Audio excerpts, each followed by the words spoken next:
The undefeated rise of Narendra Modi and BJP. Why India is following Modi government?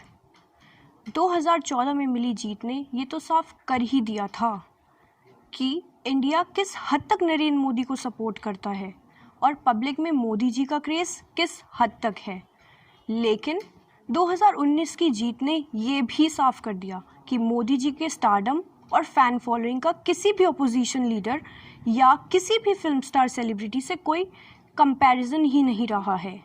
एक time पर India को महात्मा गांधी जी के non violent India से पहचाना जाता था और अब मोदी जी के नमो नमो और जय श्री राम से। पर आपने कभी ये सोचा कि ऐसा क्यों है?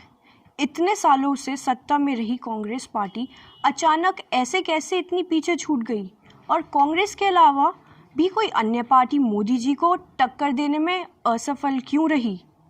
जय हिंद दोस्तों, आपका बहुत बहुत स्वागत है RND स्टोरीज में।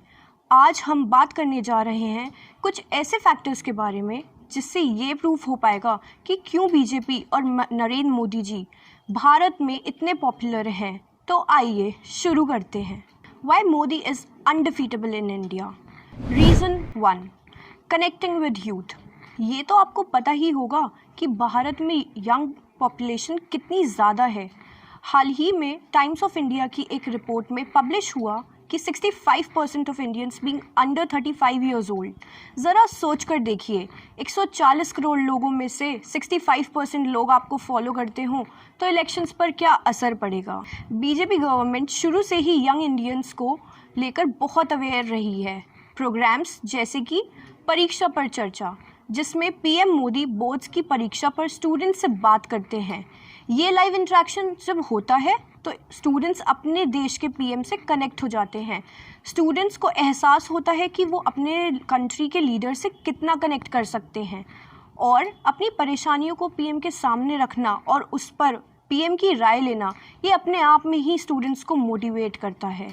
यही स्टूडेंट्स जब बोर्ड्स के बाद जब एडल्ट यानी 18+ पॉपुलेशन का हिस्सा बनते हैं तो वो बीजेपी का वोट शेयर इम्प्रूव करते हैं। Startup India initiative startup tally की हाल ही में एक रिपोर्ट में पब्लिश किया गया कि between 2014 and the first quarter of 2022 57,000 startups were launched in India, out of which 100 have entered the unicorn club and 17 are listed।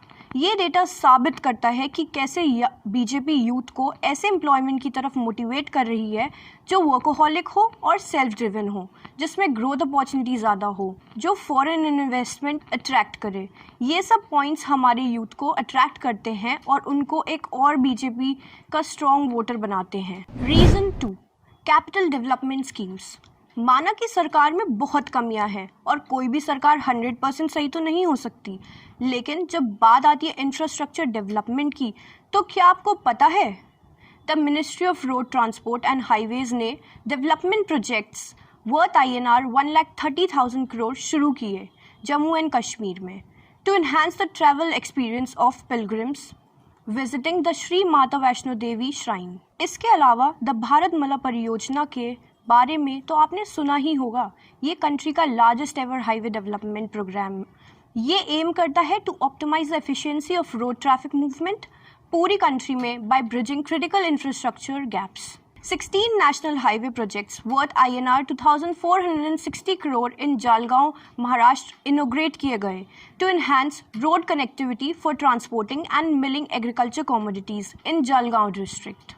Delhi Chandigarh highway Bharat का पहला ऐसा फर्स्ट हाईवे है जो कि ई-व्हीकल फ्रेंडली है with the successful commissioning of 20 solar based EV chargers by भेल। 2022 new Guinness world record भी बनाया गया by NHAI in laying 75 kilometre of bituminous concrete in a single lane on NH53 in 105 hours and 33 minutes।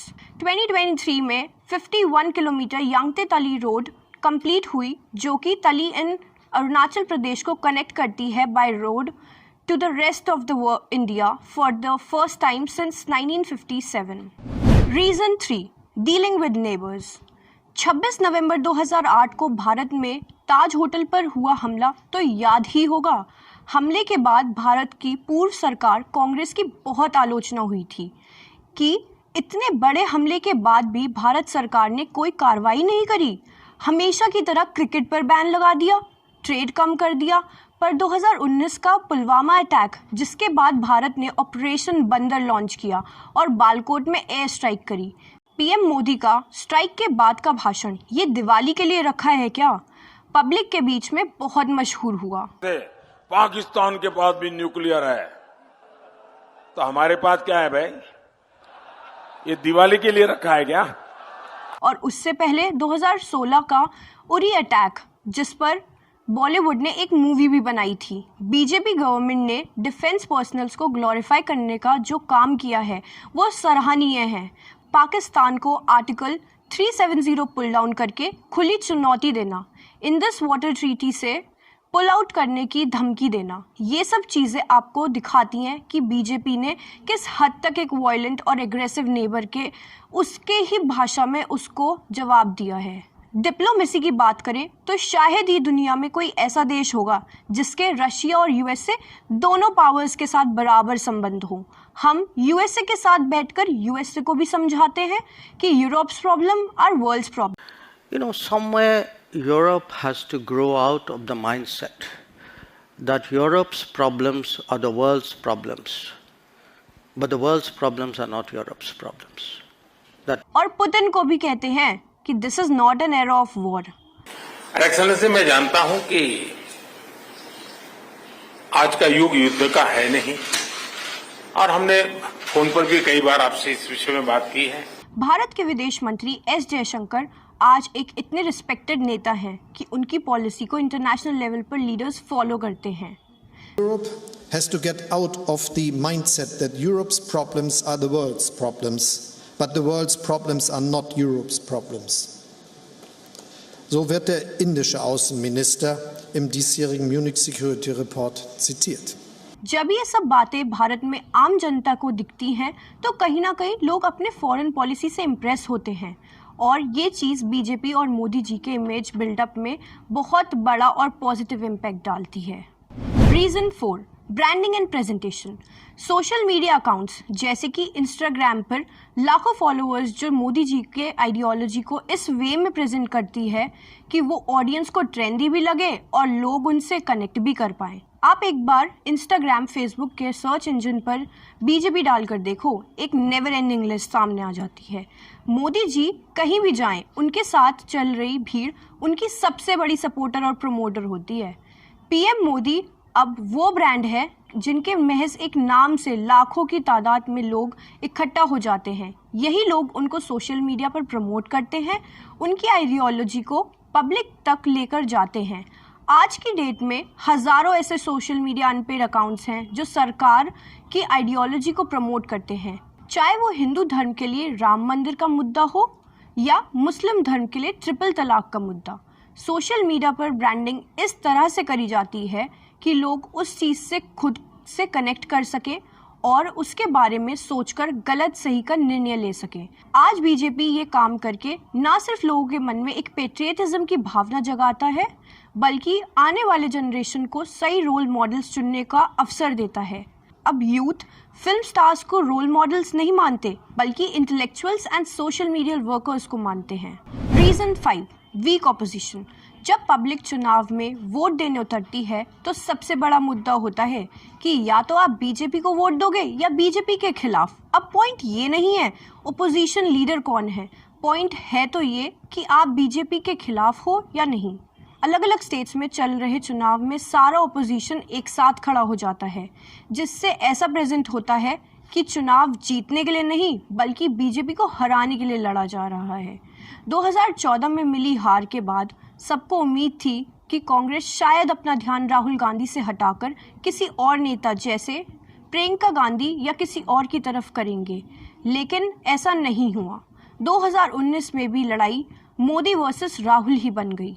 Rahul Gandhi को लेकर public opinion इतनी खराब है कि लोग राहुल को ऑप्शन ना मानकर मोदी जी को चुन लेते हैं।